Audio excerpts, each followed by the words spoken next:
Hey everybody, it's Jason Blaha here, and once again it is time for my client Carter's vlog. And as I said last time, we're going to have entire days that don't get on film, and it's just because of the nature of his work, it's the nature of what he does. He trains at work probably one day a week on average, and he can't film there. So, what we do have is max effort lower, and then it's dynamic work, at least some of it for the week. So this is one of the weeks where we got the least amount of stuff on camera, but he got 335 on a safety bar squat. So not bad. Now sumo deadlifts, he doesn't do sumo really. Again, we have had to do a lot of rehab, and people who've watched his social media know he's had to do a lot of rehab for things like his hips, his low back, stuff like that, which we have been successfully doing to get him ready to squat and deadlift. So I've been running him with very intensive work for the upper body. He benches with a pause over 300. Right, we're in a good spot there. And again, upper body development's really good. The lower body has been lacking a bit, but fortunately, we've been able to rehab a lot of it and build a lot of it up. While he hasn't been able to do any real squats or deadlifts because he's got a belt squat, he's got a reverse hyper, he's got a glute ham raise. Okay, he's got these things at home. They matter. Extremely useful in this case. But if you guys notice, we do dumbbell rows. He does dumbbell rows on his lower days. He does belt squats, he does reverse hypers, he does GHRs. These are the regular tools that we use for him, although it's not all of them always get used every single one of those. For example, I don't have him belt squatting on dynamic day, but we do all the posterior chain work. And eventually we'll work in things like good mornings and stuff, but right now we are trying to minimize the axial loading still.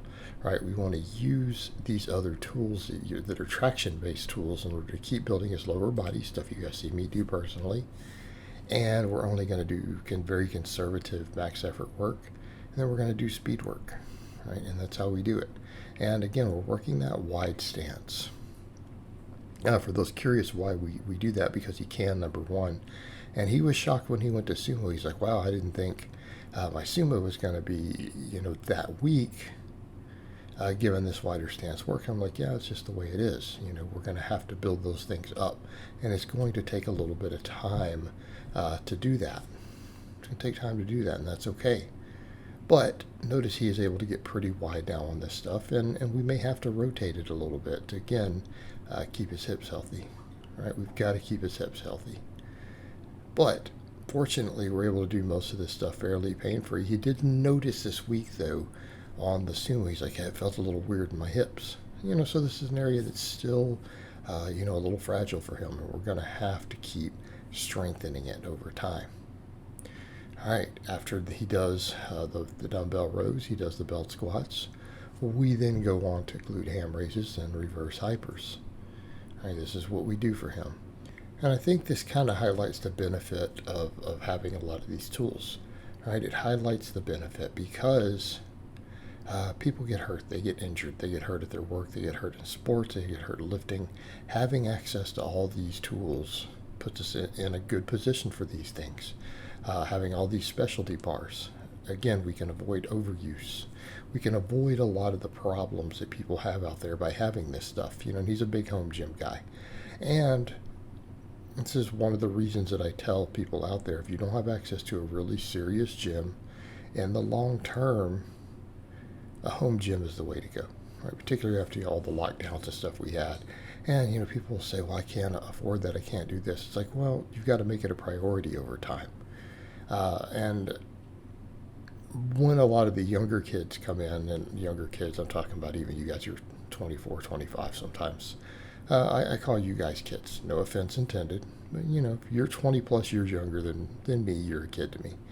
A lot of you guys are not in that position in life, and that's okay. You're not always in a position to take all of this serious as a long-term goal yet, right? You're just not, and that's okay.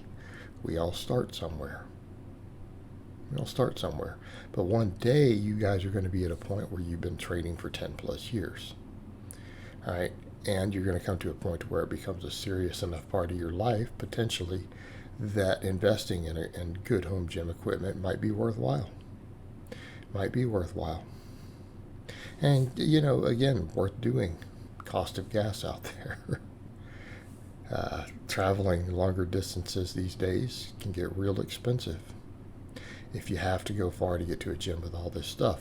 But again, the point is we have these tools and they exist for a reason. Okay? And Carter represents an example of why you want a lot of these tools. Right? He has a lot of overuse issues. From just beating himself up too much.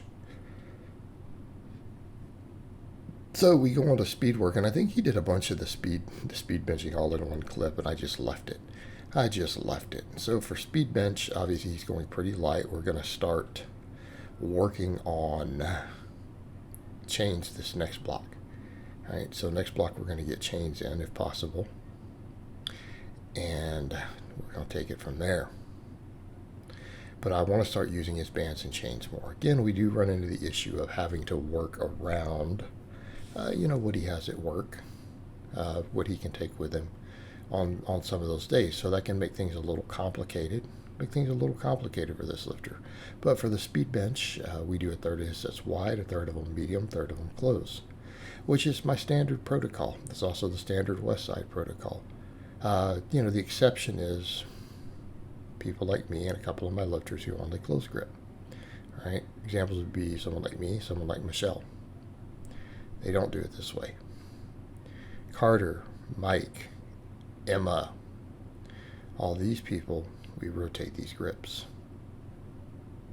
So again, using examples of clients that have vlogs, right? Clients that have vlogs, we can see that.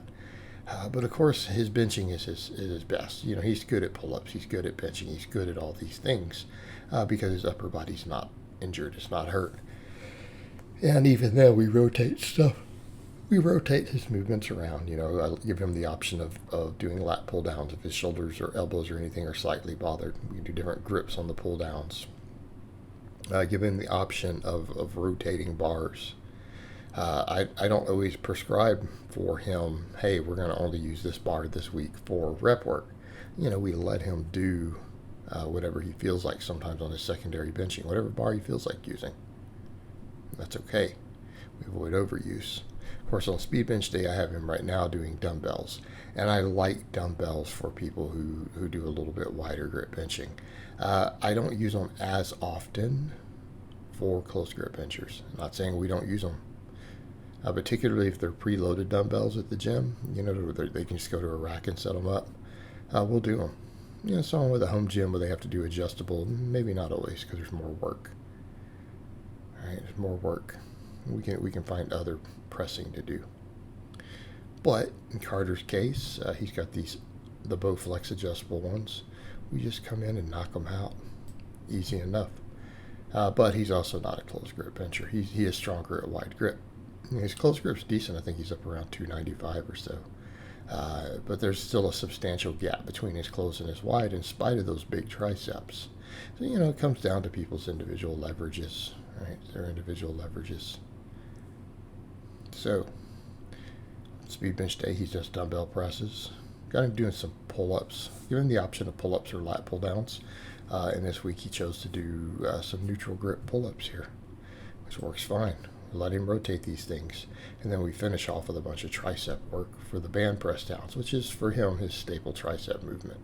And I'm a big fan of band work, as you guys have noticed.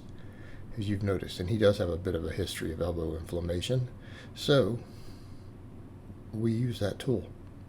And he has big triceps. All right, guys, but that's really all I have to say on that today. I hope it's been informative, and I'll talk to you guys next time.